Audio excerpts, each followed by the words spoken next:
भारत गौरव आचार्य श्री पुलक सागर जी गुरुदेव के प्रवचन और लेटेस्ट धार्मिक भजन व कार्यक्रम निशुल्क देखने व सुनने के लिए हमारे YouTube चैनल जीन शरणम मीडिया को आज ही सब्सक्राइब करें और सबसे पहले देखने के लिए बेल आइकन पर क्लिक जरूर करें। सब दिन होत ना एक समान, कौन के एक से दिन होते हैं। राम का जीवन क्या एक सा रहा, कृष्ण का जीवन क्या एक सा रहा, महावीर का जीवन क्या एक सा रहा, ऋषभ देव का जीवन क्या एक सा रहा। हर के जीवन में परिवर्तन आता है।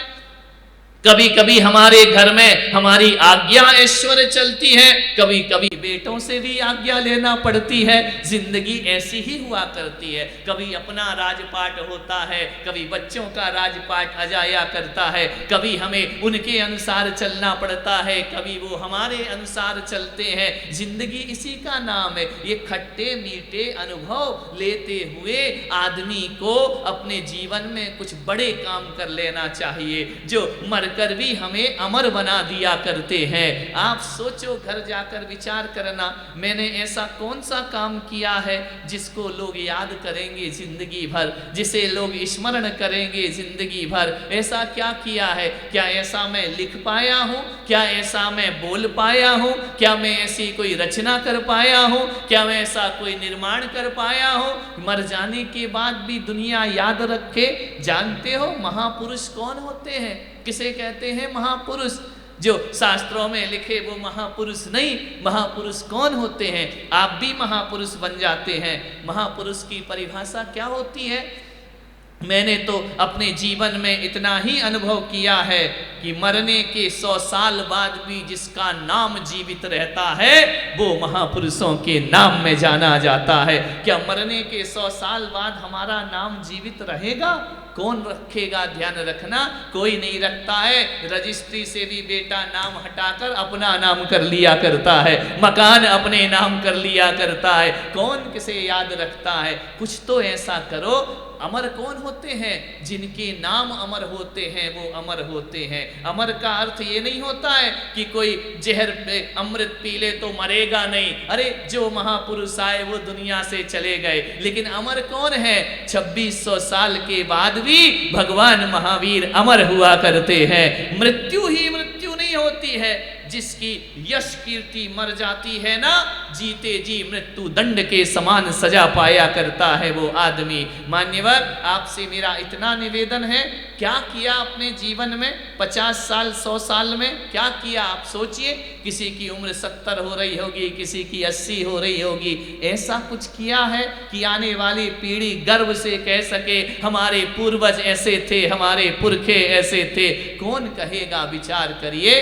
4 लोग याद करने वाले नहीं है। आज मरोगे, कल तीसरा, परसों बारात निकलेगी तुम्हारे घर में। ध्यान रखना, कोई किसी को याद करने वाला नहीं है। 1 लख पूत 1.25 लख नाती, तहा रावण घर दिया ना। कोई दिया जलाने वाला नहीं बचा उस वंश में। ध्यान रखिए। आपसे इतना ही निवेदन है, जीवन को थोड़ा समझो। 50 साल की उम्र हो गई, 60 साल की उम्र हो गई, अब भी जिंदगी समझ में नहीं आई है। सब कुछ देख लिया, अब भी जीवन समझ में नहीं आया है। मानव जीवन, पशुवत जीवन क्यों जीते हो? गुमनाम जीवन क्यों जीते हो? पशु होता है, वह भोजन करता है, चरता है, घास खाता है, भूख लगी तो घास खा लिया, काम जगा तो भोग लिए, और यहाँ का माल ढोया, वहाँ का माल ढोया, मौत आई तो दुनिया से चले गए। ऐसा ही तो हमारे जीवन में हो रहा है। नहीं, ये करने के लिए तो 84 लाख योनियां पड़ी है। मानव तन मुश्किल से मिला। अरे मुश्किल से मिला का मतलब ये होता है इस मानव तन की 150 साल की जिंदगी में क्या ऐसा किया है कि ये जन्म मेरा सार्थक और सफल हो जाए। दीक्षा लेना ही सब कुछ नहीं होता है। एक बात याद रखिए, घर में रहकर भी आप अपने जीवन को, नाम को, यश को अमर कर सकते हैं। भरत जी आज भी याद किए जाते हैं, राम जी आज भी याद किए जाते हैं। कौन कौन इनके जुब्हा पर आ जाए तो लोगों के कंठ मधुर स्मृति में खो जाया करता है मस्तिष्क जिसका। ध्यान रखिए, ऐसा कुछ जीवन किया है। पूजा पाठ कर ली, अच्छी बात है, ये भी करना चाहिए कल्याण के लिए। लेकिन एक बात ध्यान रखिए, अपने जीवन में इस काया से हमने क्या किया है। ये काया दीना भगवान ने भोग भोगे आहार भय मैथुन परिग्रह, इसके अलावा इस शरीर ने क्या किया है अपने जीवन में। हम अपना करियर बना रहे हैं, हम अपना फ्यूचर बना रहे हैं। खाक फ्यूचर बना रहे हो, विचार करिए फ्यूचर किसका अच्छा होता है, किसका फ्यूचर अच्छा होता है। जो पढ़ लिख के डिग्रियां ले लेता है, ये मत समझना कि उसका फ्यूचर अच्छा है। खूब पढ़ लिया, खूब डिग्रियां ले ली, बेईमानी से रिश्वत दे के पैसा दे दे के बटोर लिए सारे सम्मान, ये कोई फ्यूचर होता है? नहीं। ध्यान रखना, फ्यूचर अच्छा करना है आदमी को तो ये सबकी जरूरत नहीं पड़ती। ये मत सोचो कि पढ़ा लिखा आदमी का फ्यूचर अच्छा है, उसने पढ़ लिया तो दुनिया जीत ली। कई पढ़े लिखे लोग हमारे इस तीर्थ में इंजीनियर होके भी 10-10 हजार की नौकरी कर रहे हैं यहाँ बैठ करके। ध्यान रखिए, ये मंदिर बना रहे हैं, नक्शे बना रहे हैं, 10-10 हजार रुपये कमा रहे हैं। हमने पूछा क्यों रे तू इंजीनियर है, 10 हजार रुपये हम तुम्हें देते हैं, तीर्थ तुम्हें देता है, माँ बाप के लाखों रुपए में तुम इंजीनियर बने, वो 10 हजार रुपये कमा रहे हो। अरे तुमसे अच्छा तो हमारे यहाँ गार्डन में पानी डालने वाला भी कमा लेता है इतने पैसे। ध्यान रख, इन डिग्रियों से क्या होगा, इन पोस्ट से क्या होगा, इन उपलब्धियों से क्या होगा। एक आदमी ने पूछा महाराज मेरा फ्यूचर कैसा है। मैंने कहा मैं सही बात बताऊं, मैं कोई भविष्य वक्ता तो हूं नहीं और ना मुझे कुछ ये आता है और ना मैं बनना चाहता हूं, लेकिन एक बात कह सकता हूं। बोले नहीं फिर भी कोई कुंडली में ग्रह नक्षत्र देखो। मैंने कहा ये भी मुझे नहीं आता है, मैंने आज तक जीवन में अपनी कुंडली नहीं पढ़ी तो तेरी कहां से पढ़ूंगा। कुंडली के अनुसार चलेंगे तो हो गया काम बेड़ा कर। आधे कुंवारे घूम रहे इस देश में कुंडलियों के चक्कर में, कुंडली मैच नहीं खा रही, गुण नहीं मिल रहे हैं। अब उम्र बीत गई, 35-40 साल हो गए, अब मिलाते रहो कुंडली बैठ करके, कुछ होने वाला है क्या। ये कुंडली उंडली से जिंदगी नहीं चला करती है। एक बात याद रख, मैंने कहा तू पूछ रहा है ना कि मेरा फ्यूचर कैसा होगा। मैंने कहा एक बात बता, तू मम्मी से कैसे बात करता है, झुंझला के बात करता है, तू अपने पापा को जवाब देता है, तेरे घर में व्यवहार अच्छे हैं, बड़ों का सम्मान करता है। बोले नहीं करता हूं।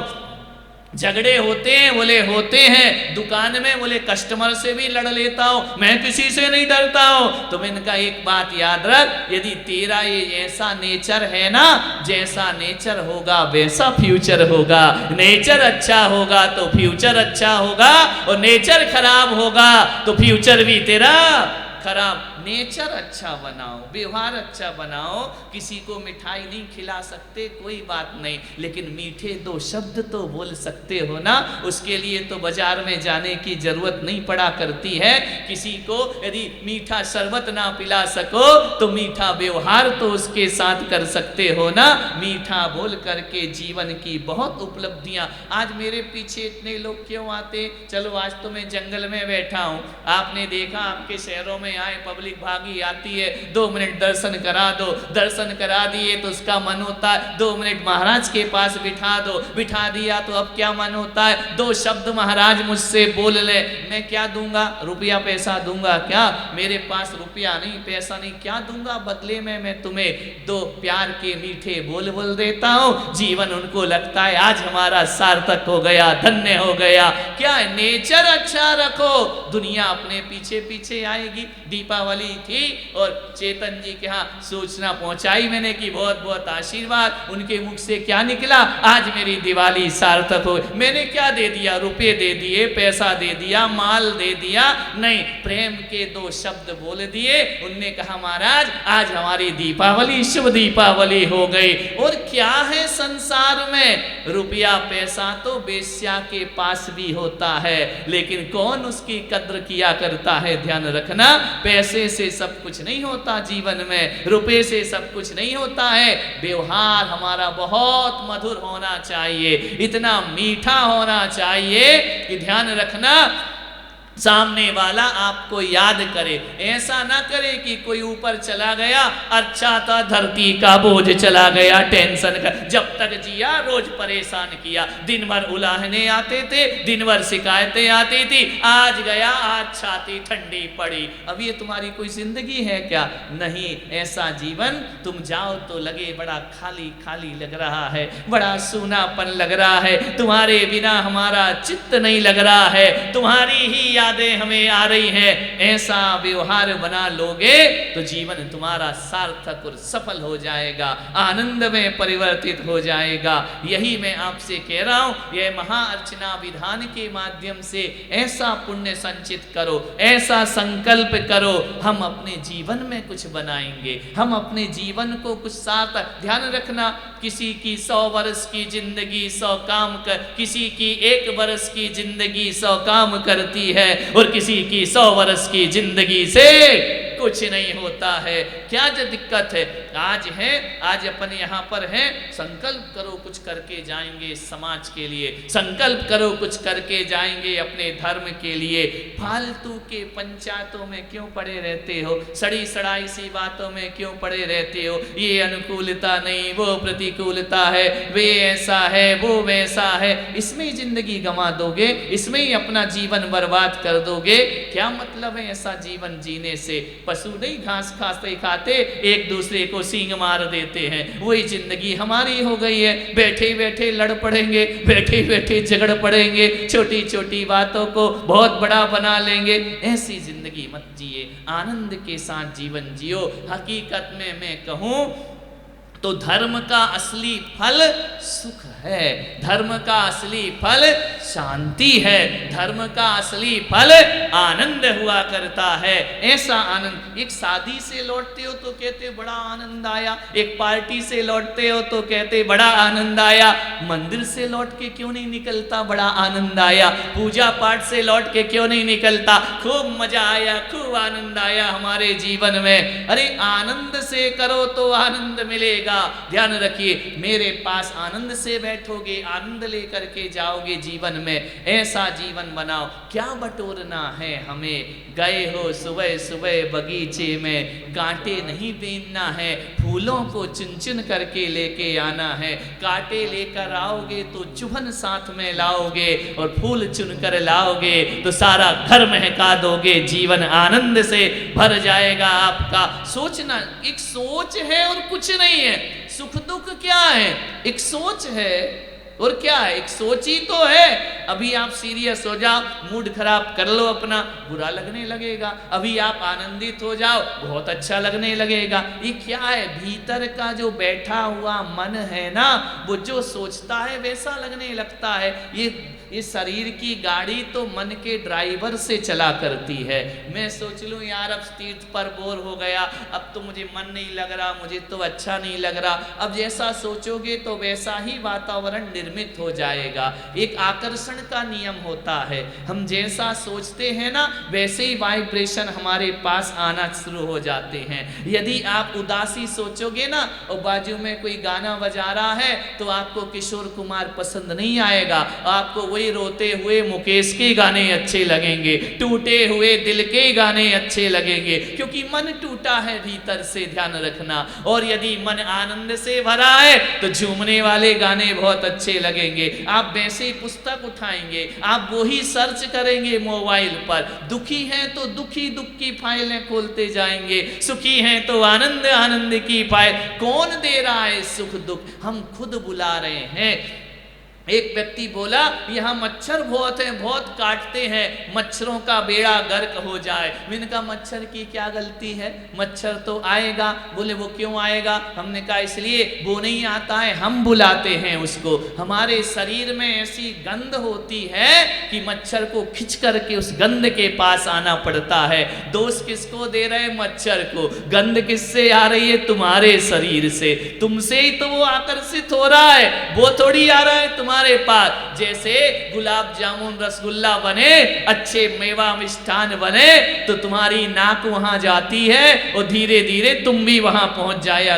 मच्छर का तो भोजन है ये शरीर, भोजन के पास कौन नहीं जाना चाहता है? विचार करिए, सोचिए।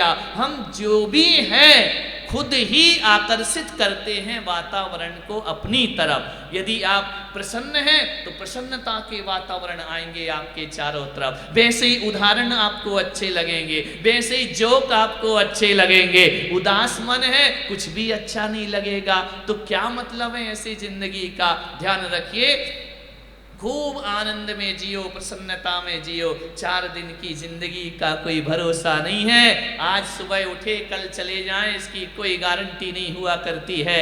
ऐसा जीवन, ऐसी जिंदगी बना लो। मैं बहुत कम उदास, मेरे नेचर में ही नहीं है। मेरे पास यदि कोई 5 मिनट बैठा है तो हंस के ही जाएगा उठ करके, उदास और रोता हुआ तो जा ही नहीं। मेरे नेचर में नहीं है। लोग कहते हैं आप संत हैं, आपको सीरियस रहना चाहिए। जाओ, जिसको सीरियस रहना, सीरियस लोगों के पास। मेरी जिंदगी में सीरियस पना है ही नहीं, मेरी जिंदगी में तनाव है ही नहीं, मेरी जिंदगी में टेंशन है ही नहीं। कभी होते हैं, आते हैं और चले। अरे आप लोग तो बड़े बड़े श्रावक हो। हमारे ये स्टाफ के लोग भी 10 मिनट बैठ जाए तो मेरे कमरे में ठाके ही लगा के उठते। मेरा पसंद ही नहीं है उदास रहना, शिकायत करना, ये करना।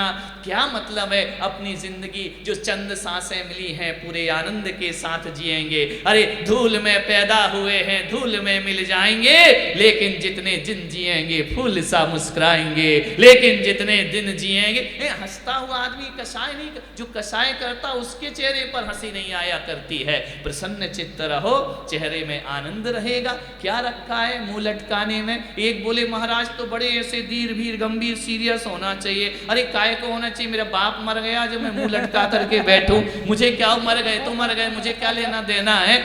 मेरे पिता तो भगवान ऋषभ देव है, मैंने कभी उनकी मूर्ति को उदास नहीं देखा है। मेरे पिता तो भगवान महावीर है, मैंने हमेशा उनके चेहरे पर मुस्कुराती हुई प्रतिमा को देखा। एक भी तीर्थंकर सीरियस देखा, एक भी तीर्थंकर उदास देखा?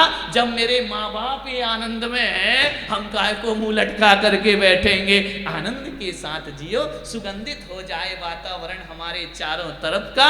एक बार हम और तरुण सागर जी साथ साथ थे, 3 साल हम उनके साथ रहे। हम लोगों ने इतना अच्छा सिस्टम बना रखा था कि देखो, कहने को साथ होते हैं, ये लोग भी हमारे साथ हैं, लेकिन दिन भर थोड़ी मिलते हैं। कभी अभी मिल रहे हैं क्योंकि पाठ चल रहा, वरना सुबह शाम मिलते हैं, वो अपने कमरे में और हम अपने कमरे में हैं। दिन भर तो गुरु से मुलाकात होती नहीं। तरुण सागर जी हम दोनों थे दिल्ली में, पहली बार मैं उनके साथ गया तो जैसे ही वहां पर पहुंचा, एक बात उन्होंने कही कि महाराज अपन दोनों 2 बार ही तो मिलते हैं, सुबह शाम, और या फिर प्रवचन में कभी मिल जाते हैं। क्या करें महाराज? बोले आनंद से जिएंगे जितने दिन हमें रहना है। कोई जिंदगी भर किसी के साथ नहीं रहता है, जितने दिन जीना आनंद से। क्या करें महाराज? बोले अपन शाम की सामायिक जब करेंगे ना, तो अपन लोग एक साथ बैठ करके सामायिक करेंगे। हम लोग एक साथ सामायिक करते थे। 2 ब्रह्मचारी थे, हम 2 महाराज थे,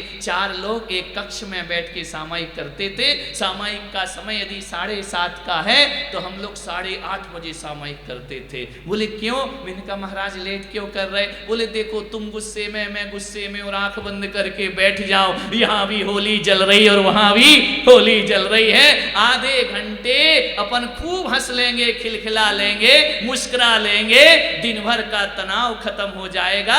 फिर भगवान का नाम बड़े आनंद के साथ लेंगे।